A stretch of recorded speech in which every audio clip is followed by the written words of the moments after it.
রাষ্ট্রে প্রতিষ্ঠা করতে পারি নাই। এখন একটা বড় দল বলে যারা ইসলামী মূল্যবোধ শরিয়া বিশ্বাস করি না, আর একটা দল আল্লাহর আইন চাই, সৎ লোকের শাসনশাহী কথা বলার পরেও এখন বলে আমরা নির্বাচিত হলে শরিয়া বাস্তবায়ন করবে না। এটা কোন মুসলমানের কথা হইতে পারে না। মুসলমান মাত্রই শরিয়ার পক্ষে থাকতে হবে। শরিয়া মুসলমানদের জন্য কোনো জুলুমের বিষয় নয়। শরিয়া বাস্তবায়ন করে 800 বছর ভারতীয় উপমহাদেশ মুসলমানেরা শাসন করেছে। হিন্দুরা সংখ্যায় বেশি ছিল, কিন্তু তারা বলেছে খাজা মঈনুদ্দিন চিশতি, আংতা সুলতানুল হিন্দ, আপনি হিন্দুস্তানের রাজা, যতদিন চালাবেন ততদিন চলবে কোরআনের শাসন, কোরআনের শরিয়া আইন। যদি হিন্দু মুসলমান সবার জন্য এত সুন্দর হয়, তাহলে আমাদের হিন্দু রাজার কোনো প্রয়োজন নেই। কালীরহাট বাজারবাসী হাতটাকার প্রার্থী হিসেবে আমি অধ্যক্ষ নুরবক আপনাদের এখানে গণসংযোগে এসেছি। আপনারা জানেন 26 কুড়িগ্রাম 2 আসনে হাত পাখা শরিয়া কায়েমের নিয়তে আলাদাভাবে নির্বাচন করতে মাঠে আছে ইনশাআল্লাহ। আল্লাহ তাআলা বলেছেন যুগে যুগে যে নবীদেরকে পাঠিয়েছি, ওনাদের বলেন একজন যায় আছে আমাদের।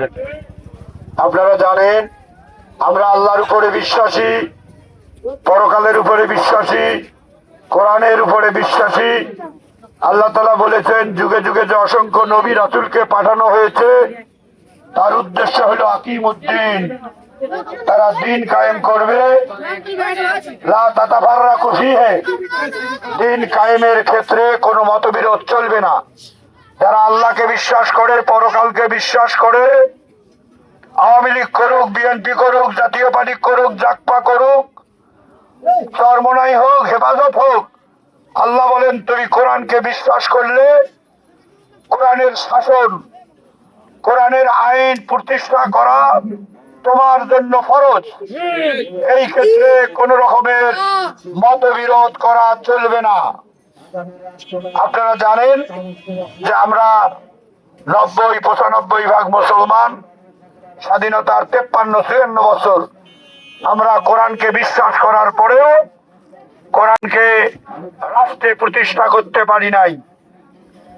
এখন একটা বড় দল বলে যারা ইসলামী মূল্যবোধ শরিয়া বিশ্বাস করি না, আর একটা দল আল্লাহর আইন চাই, সৎ লোকের শাসনশাহী কথা বলার পরেও এখন বলে আমরা নির্বাচিত হলে শরিয়া বাস্তবায়ন করবে না। এটা কোন মুসলমানের কথা হইতে পারে না।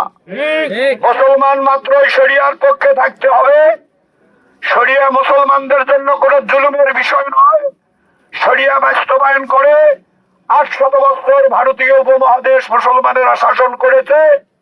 হিন্দুরা সংখ্যায় বেশি ছিল, কিন্তু তারা বলেছে খাজা মঈনুদ্দিন চিশতি, আংতা সুলতানুল হিন্দ, আপনি হিন্দুস্তানের রাজা, যতদিন চালাবেন ততদিন চলবে কোরআনের শাসন, কোরআনের শরিয়া আইন। যদি হিন্দু মুসলমান সবার জন্য এত সুন্দর হয়, তাহলে আমাদের হিন্দু রাজার কোনো প্রয়োজন নেই।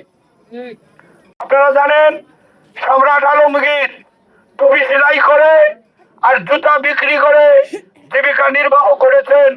50 বছর ভারতীয় উপমহাদেশ শরিয়া মোতাবেক শাসন করেছেন। হিন্দুরা ছিল সংখ্যায় বেশি, তারা বলেছে বাচ্চা কোনো ভোট নেই, আমরাই তো বেশি। ইসলামের শরিয়া যদি এত সুন্দর হয়, তাহলে আমরা কোনো হিন্দু রাজা চাই না, হিন্দু আইন চাই না। সুতরাং শরিয়া হিন্দু মুসলমান বৌদ্ধ খ্রিস্টান সবার জন্য কল্যাণকর। আল্লাহর নবী শুধু আমাদের নবী নন, তিনি রহমতুল লিল আলামিন, সমস্ত বিশ্ববাসীর জন্য তিনি রহমতের দূত, শান্তির দূত। ইসলামী আন্দোলন বাংলাদেশ হাত পাকা প্রতীক নিয়ে শরিয়া আইনের প্রতিশ্রুতি দিয়ে জনগণের দ্বারে দ্বারে যাচ্ছে। তার এই অংশ হিসেবে আমরা আপনাদের কাছে এসেছি। হাত পাকার প্রার্থীরা এবং তার সমর্থকেরা অত্যন্ত নিরীহ, সহজ সরল। তারা নির্বাচিত হলে ক্ষমতার দাপট দেখাবে না, টেন্ডারবাজি করবে না, মদ জুয়া চলবে না, তারা মাদকের সাথে দূরে থাকবে এবং সুশাসন দিতে পারবে, আসন ঠান্ডা থাকবে। আমরা বিগত সময় দেখি যদি নির্বাচন হয় তার পরের দিনে প্রতিপক্ষের বাড়িতে হামলা হয়, দোকানপাট লুটপাট করা হয়, সম্পত্তি দখল করা হয়। ইসলামী আন্দোলন কোনোদিন সে কাজ করবে না ইনশাআল্লাহ। সুতরাং 12 তারিখের ভোটে আমরা আপনাদের সমর্থন চাই। আপনাদের কাছে ওয়াদা করে যেতে পারি, বিগত 53-54 বছর এমপির মাল নিলামে বিক্রি হয়েছে। 1 লাখ টাকা এমপি বলে আমার 25 লাগবে, অফিসাররা বলে আমি জিও পাস করব আমার 25, আর নেতা কর্মীরা বলবে ভোটের সময় কত খাটছি আমাদের কি, বলে আমরা সবাই মিলে 40 ভাগ করে খাবো। আর 10,000 টাকার কাজ হলেই যথেষ্ট। দেখতে আসবে কে?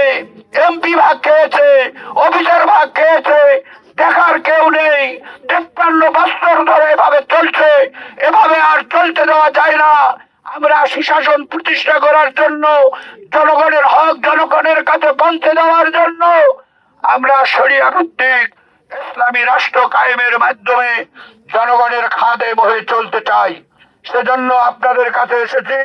দল মত নির্বিশেষে এবার শরিয়ার পক্ষে, ইসলামের পক্ষে একটি বাক্স, সেটা হচ্ছে হাত পাকার বাক্স। আপনারা হাত পাকায় ভোট দিবেন। 12 তারিখ সারাদিন হাত পাখায় ভোট দিন।